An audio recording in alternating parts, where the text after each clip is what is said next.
Reservoirs across the state are above average, but they are still dropping at a very concerning level. Our Southern Utah correspondent Canyon Seacrest shows us why some of the top state officials are worried about this trend.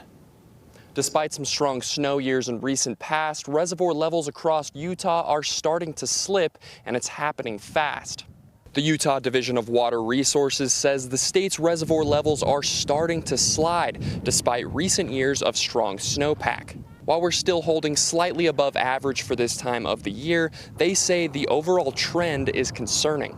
So across our state, we are about 73% of normal for our reservoirs. This is about 14% lower than last year, but it's actually still higher than normal for this time of year by about 3%. That 3% boost comes from previous winters, but experts say it won't last if we keep dropping at the rate we have so far this summer.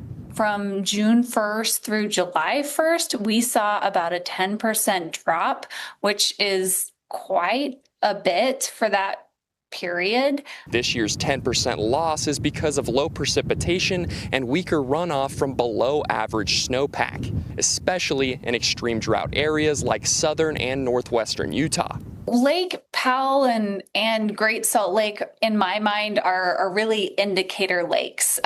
There is a lot of concern of impacts on wildlife and recreation and those type of things. Really, to me, they just indicate that this is a really challenging time and our water supply situation is not in a great spot.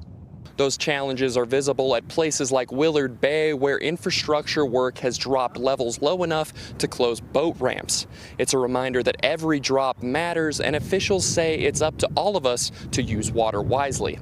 How we use water really impacts our supplies, and that by all of us using less water, we can save that water for future conditions, and especially as they might worsen with the drought conditions. Experts say the rest of the summer will be key to where we stand come fall, and they encourage Utahns to continue following conservation guidelines and prepare for drier times ahead. Reporting in Washington County, Canyon Seacrest, ABC4 News.